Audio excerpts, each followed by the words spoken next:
Hi guys, आज अपन लोगों को ना एक मेमोमाइज फंक्शन इम्प्लीमेंट करना है। बेसिकली ये क्या होता है कि लेट से अगर मैंने अपने पास दो फंक्शंस है, एक ऐड है और एक सब्ट्रैक्ट है। तो मेमोमाइज फंक्शन क्या करेगा, ये आपको ये बोलेगा लेट से अगर मैंने कभी कॉल किया मेमोमाइज ऐड, है ना, और अगर उसमें पास कर दिया 2,3, तो इसका रिजल्ट अपन को क्या मिलेगा, 5 मिलेगा, क्योंकि ये 2+3 रिटर्न कर रहा होगा। पर अगर मैं वापस से मेमोमाइज ऐड को कॉल करूँ तो ना एक्चुअल फंक्शन कॉल नहीं होना चाहिए, आपको ना एक्चुअली कैश के अंदर से रिजल्ट रिटर्न करना है। ठीक है, तो अभी तो ये बहुत सिंपल है कि 2+3 5 है, आपका एडिशन बहुत कम टाइम लेगा। बट लेट से इन फ्यूचर ऐसा आपके पास कोई फंक्शन आ जाता है जो कि बहुत ज़्यादा टाइम ले रहा है, ऐड की जगह बहुत कॉम्प्लेक्स सा कोई फंक्शन आपके पास आ जाता है। तो अपन ये चाहते हैं कि वो चीज़ कैश्ड रहे, हर बार अपन को पूरा पूरा कैलकुलेशन करके चीज़ें रिटर्न ना करनी पड़े। अगर वो ऑलरेडी कभी ना कभी यूज्ड है, कभी ना कभी अपन ने उसका आंसर निकाला है, तो कैश से अपन को रिजल्ट मिले जैसा नॉर्मली कैश करती है। ठीक है, तो अपन को ये पर्टिकुलर मेमोमाइज फंक्शन इम्प्लीमेंट करना है। ठीक, तो अपन सोचते हैं अपने पास क्या होगा। अपने पास एक मेमोमाइज फंक्शन है और उसके अंदर अपन को एफ एन मिल रहा होगा, विच इज़ ऐड या सब्ट्रैक्ट आ रहा होगा अपने पास। अपन को इसके बेसिस पे बेस्ड ऑन दी जो भी आपका रिजल्ट है वो कैश में से रिटर्न करना है। ठीक है, तो एक चीज़ तो अपन को ये समझ आ रही है कि अगर अपन को ये करना है तो एक कैश तो चाहिए ही पड़ेगी। ठीक है, कैश बना लेते हैं। क्या रहेगी, एक ऑब्जेक्ट रहेगी। क्यों? क्योंकि ऑब्जेक्ट से आपका रिट्रीवल और ऐड करना बहुत सिंपल होता है। रिट्रीवल आपका ऑर्डर ऑफ 1 में हो जाता है, कैश में या मैप में। इसलिए अपन ने अभी के लिए इसको ऑब्जेक्ट ले लिया। मैप भी ले सकते हैं, बट ऑब्जेक्ट ना अपन डे टू डे लाइफ में बहुत ज़्यादा यूज़ करते हैं, तो इसका सिंटेक्स और चीज़ें करना बहुत सिंपल पड़ेगा अपन को। तो अपन ने अभी के लिए इसको ऑब्जेक्ट ले लिया। ठीक है, अब आपके पास क्या आ रहा होगा, आपके पास आर्ग्यूमेंट्स भी आ रहे होंगे जिन पे आपको कैलकुलेशन करनी है। फॉर एग्जांपल जैसा अपना 2 और 3 था, तो अपन क्या करें कि अपन एक फंक्शन रिटर्न कर देते हैं, क्योंकि अपन को पता है एक फंक्शन रिटर्न करना है जिसके अंदर नए आर्ग्यूमेंट्स आ रहे होंगे। ठीक, तो अपन ने यहाँ पे आर्ग्यूमेंट्स ले लिए, कुछ आर्ग्यूमेंट्स आए विच इज़ 2,3 जो अपने थे वो आर्ग्यूमेंट्स थे। अब अपन क्या चाहते हैं, अपन को ऑब्जेक्ट में अपन को पता है क्या होता है, ये की वैल्यू पेयर होती है।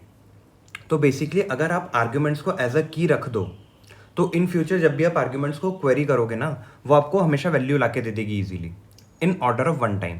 यही अपना ऑब्जेक्टिव है। क्या करें, अब बस अपन को ये सोचना है कि जो अपने आर्ग्यूमेंट्स आए अपन इसको की बना के कैसे स्टोर करें। ठीक, तो एक काम करते हैं कि अपन को चाहिए क्या, की कैश के अंदर स्टोर करने के लिए कुछ मत करो, जेसन डॉट स्ट्रिंगिफाई कर दो। जो भी अपने आर्ग्यूमेंट्स आए उनको कैसे इनको स्प्रेड करके स्ट्रिंगिफाई कर दो। ठीक है, मैं इसको थोड़ा सा ठीक से लिख लेता हूँ। ठीक, तो आपको स्ट्रिंगिफाई करना है किसको, ARGS को। ठीक है, तो अपन ने स्प्रेड करके क्यों लिखा है, यहाँ पे अपन ने ना इसकी डीप कॉपी बना ली। डीप कॉपी बना के अपन ने उसको की में स्टोर कर दिया। अब सबसे पहले आप क्या चेक करोगे, अगर ये आपकी जो की है क्या ये कैश में प्रेजेंट है। अगर प्रेजेंट है, वेल एंड गुड, अपन यहाँ से सीधा रिटर्न कर देंगे क्या, कैश में, कैश ऑफ की में, ये आपको वैल्यू ला के दे देगा। ठीक, और यहाँ पे आप चाहो तो कंसोल लॉग कर सकते हो कि रिजल्ट फ्रॉम कैश, तो अपन को ना स्क्रीन पे इजीली दिख जाएगा कि ये जो रिजल्ट आपका आया है ये कहाँ से आया है। ठीक है, अगर ये केस नहीं है तो आपको क्या करना है, कुछ नहीं करना। आप चाहते हो कि जो आपके पास फंक्शन आया है उससे आपको रिजल्ट मिले। ठीक है, तो एफ एन के अंदर अपन ARGS पास कर देंगे स्प्रेड करके। तो आपका जैसे ऐड फंक्शन था, तो ऐड के अंदर अब आपने 2,3 पास कर दिया, आपको कुछ आंसर मिला। अब क्या करोगे, सबसे पहले तो इसको कैश में स्टोर कर दो। ठीक है, कैश में स्टोर कर दिया। अब आपको क्या करना है, रिटर्न करना है रिजल्ट। आपने रिजल्ट रिटर्न कर दिया और यहाँ पे कंसोल लॉग कर दो, सिर्फ ये दिखाने के लिए कि ये कैलकुलेटेड वैल्यू से आया है,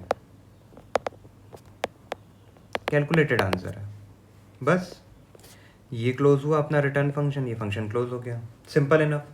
अपन ने क्या किया, अपन क्या चाहते थे, अपन एक कैश बनाना चाहते थे जिससे अगर आपने ये कैलकुलेशन पहले कर रखा है तो जो रिट्रीवल है वो ऑर्डर ऑफ 1 टाइम में हो जाए। तो आपने क्या किया, एक ऑब्जेक्ट बना लिया।